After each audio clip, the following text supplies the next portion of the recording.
दादी गुलजार अब भौतिक शरीर में नहीं है, लेकिन उनकी स्मृति में बना स्मारक अव्यक्त लोक आज भी संपूर्ण सृष्टि को बल दे रहा है। ऐसा कहना है दादी जी के 38 सालों तक अंग संग रही बीके नीलू दीदी का। दादी जी की दूसरी पुण्यतिथि के इस मौके पर हमने बात की नीलू दीदी से।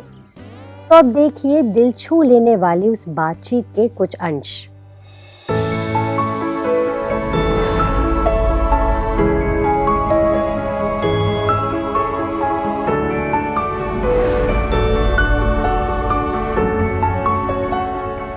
दादी के हमेशा साथ साथ रहने वाली ब्रह्मा कुमारी नीलू दीदी का कहना है कि भले ही आज दादी हमारे साथ नहीं हैं, लेकिन अव्यक्त लोक के माध्यम से दादी आज भी हम सभी के संकल्पों को पूरा कर रही हैं।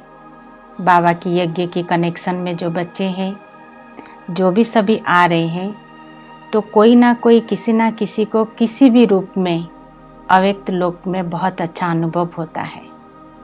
सबसे पहले तो मैं अपना अनुभव सुनाती हूँ कि जब पिछले साल बाप दादा का प्रोग्राम शुरू हुआ था, तो मुझे भी ऐसी संकल्प आता था कि मैं अपनी कॉटेज में, दादी के कॉटेज में बैठ के मैं मुरली सुनूं और मैं हॉल में नहीं जाऊं। तो उसी दिन ही मुझे ऐसा अनुभव हुआ कि जैसे मैं 4:45 बजे दादी ने जैसे मुझे आके उठाया और कहा अभी तैयार करा दो, मुझे चलना है। तो मुझे 1 सेकंड के लिए ऐसी फील हुआ कि सचमुच दादी आके मुझे उठाया है। तो मुझे ऐसे फील हुआ कि दादी जैसे ऐसी कह रही है कि नहीं, अव्यक्त में भी बाप दादा आपसे मिलेंगे। तो मैं हॉल में गई तो उसी दिन ऐसे लग रहा था कि दादी का वही पहला सीन था जब दादी साकार में थी। जैसे दादी को डायमंड हॉल से हम लेके आते थे, तो उसी दिन ही वही अनुभव हुआ जैसे हाथ पकड़ के दादी का हम स्टेज पे लेके आ रहे थे। तो ऐसी अनेक आत्माएं जो आते हैं अव्यक्त लोक में, तो बहुत वैरायटी अनुभव सबको होता है। तो जब यहाँ दादी के रूम में आते हैं, दादी के कॉटेज में, तो सभी वैरायटी अनुभव सुनाते हैं कि अव्यक्त लोक में हमको ये अनुभव हुआ, अव्यक्त लोक में हमको दादी ये मिली, हमको बाप दादा की साक्षात्कार हुआ। और हमने जो जो संकल्प करते हैं, जैसे हम बाबा जब आते थे अव्यक्त बाप दादा, तो जो संकल्प हम करते थे तो वो जैसे पूरा होता था। ऐसे अव्यक्त लोक में जब हम जाते हैं तो हमारी हर संकल्प पूरा होता है। नीलू दीदी बताती हैं कि कैसे एक एमएलए को अव्यक्त लोक में दादी ने अपने समय को सफल करने की टचिंग कराई और वो मधुबन से जाते जाते रुक गए। एक छोटी सी आपको उदाहरण दूं या एक सुना और रियल घटना कि पॉलिटिक्स विंग का प्रोग्राम था जी। तो उसमें एक एमएलए आए हुए थे जी। तो किसी कारणवश उनको यहाँ शांतिवन में जगह नहीं मिली थी जी। तो वो दूसरी जगह उनको दिया गया था। वो थोड़ा डिस्टर्ब हो गए थे, तो उन्होंने अपनी बहन, टीचर बहन को कहा कि हमको भी वापस जाना है क्योंकि मुझे कोई अर्जेंट काम आया। तो वो मन ही मन उनको डिस्टर्बेंस तो थी क्योंकि मैं दूर रह रहे थे तो थोड़ा था। तब जब उन्होंने टीचर्स बहन को सुनाया तो उन्होंने कहा कि ठीक है भाई साहब, तो भले आप जाने वाले हैं, किंतु हमारी दादियों का जो स्तंभ बने हुए हैं, आप शाम को चक्कर लगाना, चक्कर लगा के भले आप सुबह निकल जाना। तो उन्होंने कहा ठीक है। तो उन्होंने सब जगह पे गए।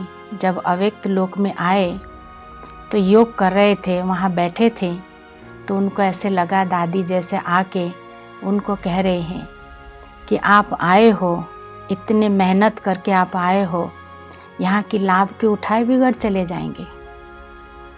तो उनको लगा ये कौन है। तो सामने दादी का पिक्चर था, तो उन्होंने सुनाया कि मुझे ये आके कह रहे हैं यहाँ का लाभ उठा के ज़रूर जाना चाहिए। तो दादी जैसे उनको बता रहे थे, तो इतने में उन्होंने कहा कहाँ रहते हैं ये, कहाँ रहते थे। तो उस बहन ने सुनाया कि यहाँ ये बाजू में उनका रूम है, तो वहाँ रहते हैं जी। तो आके जब इधर उन्होंने आए दादी के रूम में आके, उनके आंसू इतनी बह रहे थे कि दादी मुझे आप बचा दिया, कि आज मैं इतना जैसे एक अच्छी जगह पे मैं आया हुआ था और उसको मिस करके जा रहा था। तो उनको इस प्रकार का अनुभव हुआ, दादी जैसा अनुभव कराती है। दादी कम बोलती थीं, लेकिन जब भी बोलती उनके 2 शब्द भी शक्तिशाली होते थे। ऐसे ही टावर ऑफ डिविनिटी पर लिखे 4 शब्द उनकी आज भी विशेषताओं को बयां कर रहे हैं। ये जरूर है, दादी बहुत कम बोलती थी और दादी की बोल बहुत ही युक्ति होता था, और दादी की वाणी की जो था ना बहुत वैल्यू रहता था। आप सभी ने देखा होगा जब अव्यक्त बाप दादा आते थे, भले बोलने वाले लंबे करके बात करते थे, बहुत उस पे सुनाते थे, किंतु बाबा उसको बहुत सार में 2 शब्द में पूरा कर देते थे। तो दादी के अंदर भी ये विशेषता थी।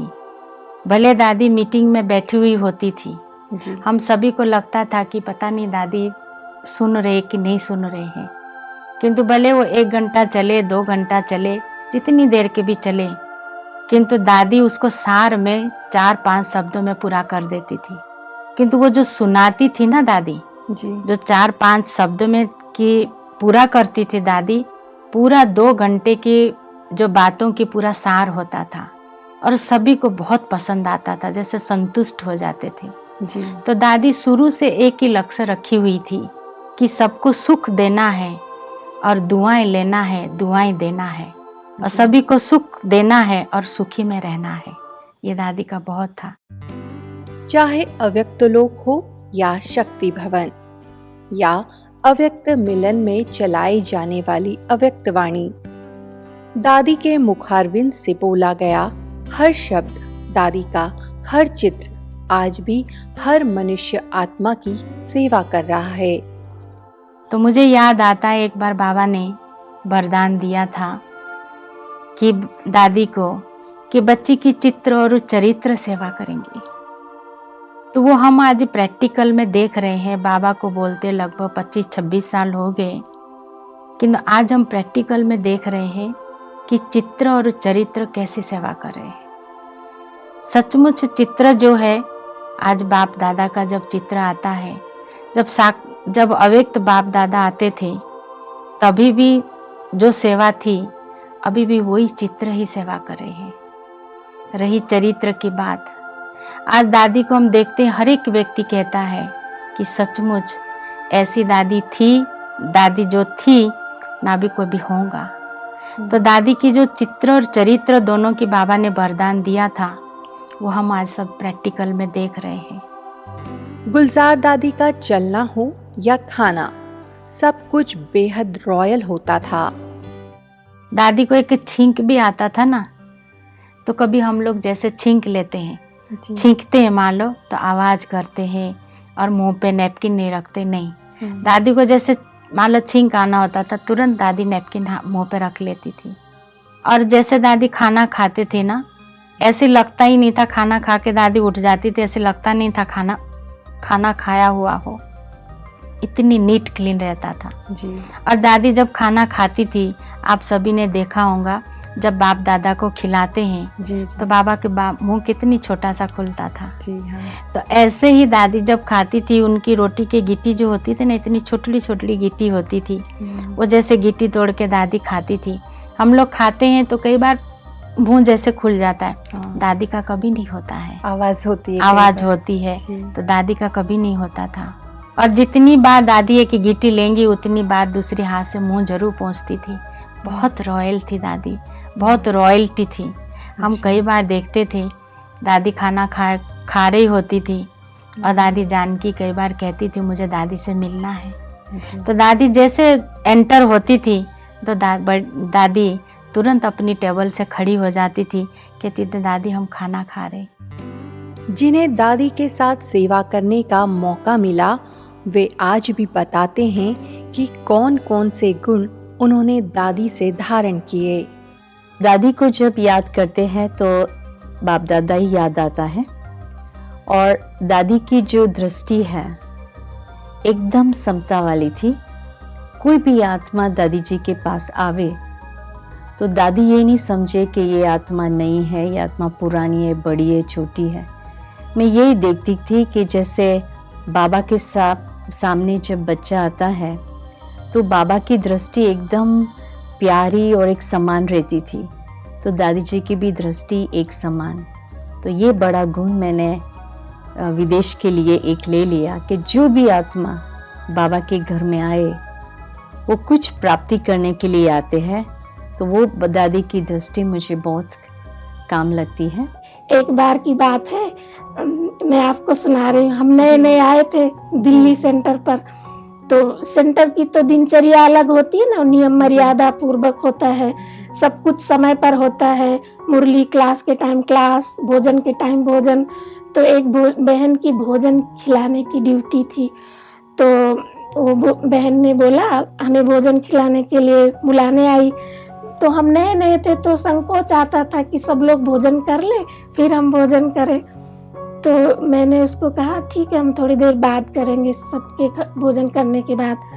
तो उसने बोला यहाँ का टाइम टेबल होता है, 2 बजे तक पूरा करना होता है, आप लेट नहीं, आप टाइम पर भोजन किया करो। थोड़ा ऐसे बोला तो मैंने समझा कि इसने मुझे डांटा, तो मुझे थोड़ा सा फील हो गया। हम क्योंकि नए नए आए थे, उसी समय दादी के पास कुछ मैसेज लेके जाना था, तो मैं दादी के सामने गई। तो दादी ने, वो तुरंत पहचान लेती थी मैं किस मूड में आई हूँ।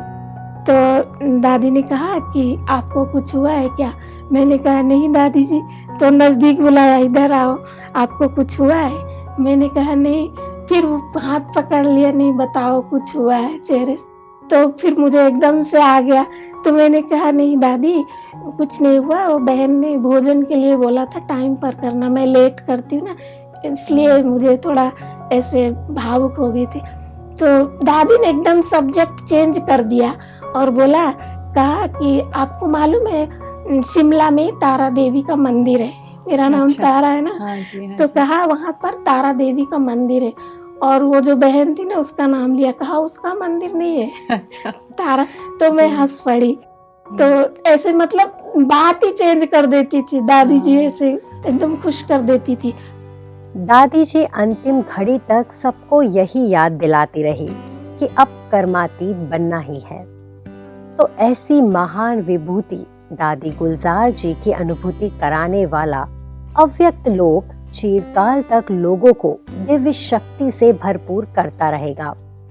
तो ऐसी परम श्रद्धेय दादी गुलजार जी के द्वितीय पुण्य स्मृति दिवस पर ब्रह्मा कुमारीज गॉडलीवुड स्टूडियो का पीस न्यूज डिपार्टमेंट उन्हें अपनी भावभीनी श्रद्धांजलि अर्पित करता है।